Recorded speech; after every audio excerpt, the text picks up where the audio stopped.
Yeousch!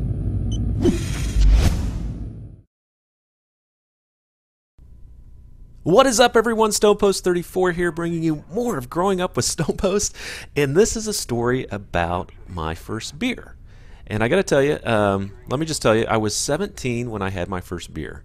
You know, I'd had the sips, you know, when I was like 10, my dad would ask me if I wanted a sip. Funny thing is, my parents don't drink anymore, and they stopped drinking really early.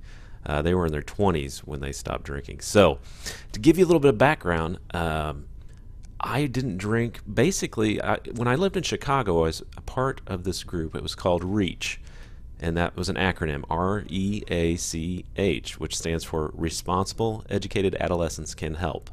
And what we did, it's not like we were reformed drug addicts or alcoholics, but what we did is we would go around to elementary schools and just talk to kids about alcohol, peer pressure, you know, all the negative things that can happen to you as you're growing up and going through school.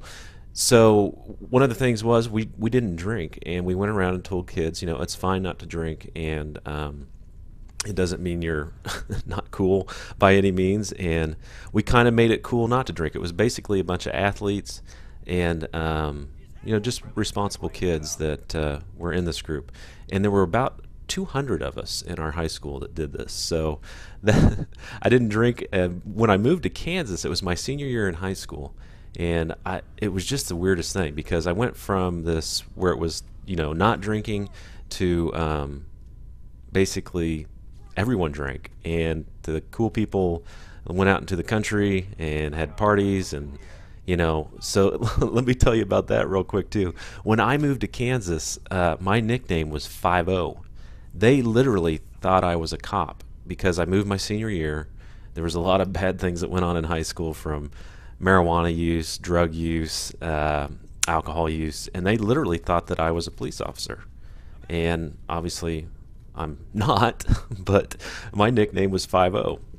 And I became basically the designated driver in high school, driving kids to and from parties, and that's when I think they realized I was not this undercover narc that was going to get them in trouble. So anyway, so here's how my first beer went down. I was 17. I just graduated high school. Yeah, I was pretty young. Didn't turn 18 until I started college.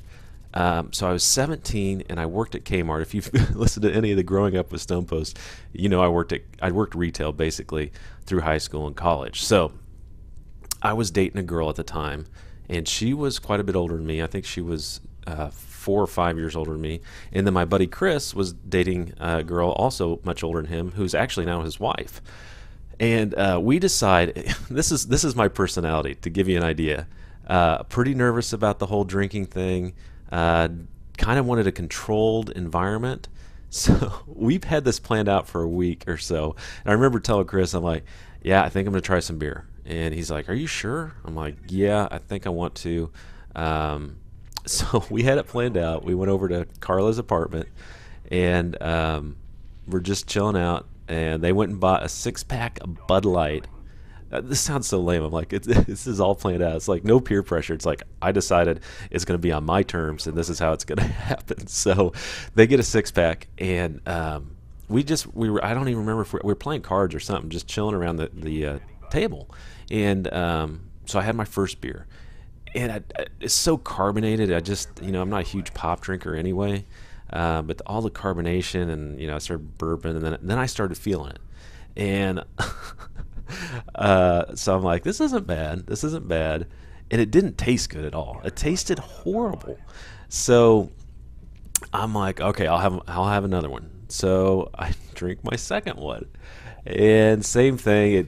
Not that the room's spinning, but I start feeling like that lightheadedness, and feeling pretty good. And I'm like, well, this is really no big deal. So I'm 2 beers into it in probably 25 minutes. So at this time, I decide, well, I'll do one more. Probably not the best thing to do, because if you've ever had alcohol or beer before, it doesn't hit you right away. It really started to hit me then. So, what, you know, they're like, oh, and they all drank before, and they're all like, are you all right? And I'm like, yeah, I'm all right. I think I'll be all right. I'm just feeling kind of queasy, kind of sick to my stomach. And they're like, okay, we'll go get you some McDonald's. And McDonald's was just 5 blocks down the road. And McDonald's tastes so good, right? So they go get me some McDonald's. Carla and I are there hanging out, and all of a sudden I'm just like, man, I really don't feel good. I mean, I still kind of have a sensitive stomach to this day. I'm like, man, I don't feel good. And she's like, you're going to be all right? And I'm like, yeah, I just think I need to eat, and I think I'll be all right. And my buddy and his girlfriend had gone to the McDonald's, and they're about gone 5 minutes. Next thing I know, I'm running to the bathroom. I'm hauling butt to the bathroom, and I make it, and I puke everywhere. I mean, it was unbelievable. I mean, I'm like, what is going on? So they came back, I ate some McDonald's, and I was done. I'm like, this is stupid. I don't like throwing up anyway. I don't need to force myself into a situation like this. And so we chilled out the rest of the night. And nothing, they drank, and I'm like, yeah, I'm done. And that's the way I was socially. I could hang out, not drink, and still have fun, still be funny, and not judgmental on people that did drink or do whatever. I'm just kind of like, it's just not for me. So basically about two weeks go on and pass by. And when I worked retail, I worked in the garden center in the summer. So I was always outside, loading potting soil and peat moss and trees and bushes and all sorts of different things into people's vehicles. So yeah, I know I say vehicles funny. You guys make fun of me. Look it up. You could say it both ways. So I'd load stuff up into their cars, and I'm out there, and it's like, Kansas weather, man. And I know everywhere, but it's in the high 90s, low hundreds, and I'm like, man, I'm just tired. And my buddy comes up and he's like, yeah, what are you doing later? I'm like, you know what? It was the weirdest thing in the world. Hadn't thought about the whole drinking in like 2-3 weeks. Just kind of, it was one of those things, and I got made fun of a little bit because I couldn't hold my liquor. But he's like, well, I think we're gonna get together, and I'm like, you know what sounds good? And it literally did.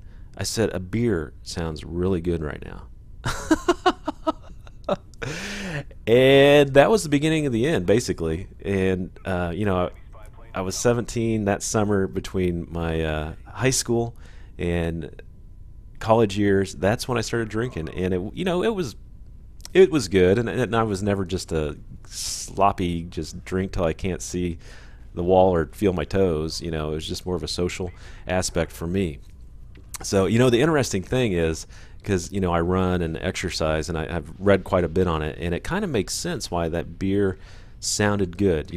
If you know any marathoners or runners, the quickest way to revitalize your muscles, and well, I say the quickest way, it's better. Beer is better than water as far as rehydrating. It sounds really weird. Now, I'm sure if you sat down and drank a 12-pack after you ran a marathon, that probably wouldn't be the best thing, because you'd probably go to the bathroom and dehydrate yourself. But 1 or 2 beers after working outside, it is actually better for your muscles than drinking water. Believe that or not. So anyway, guys, that's just a quick story about my first beer, and I don't recommend underage drinking.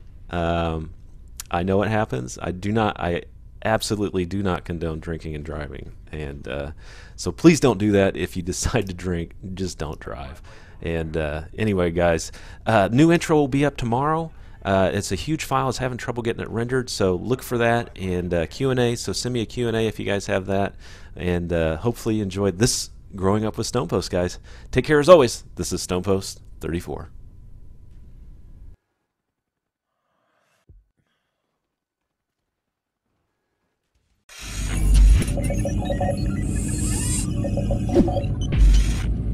Yeousch!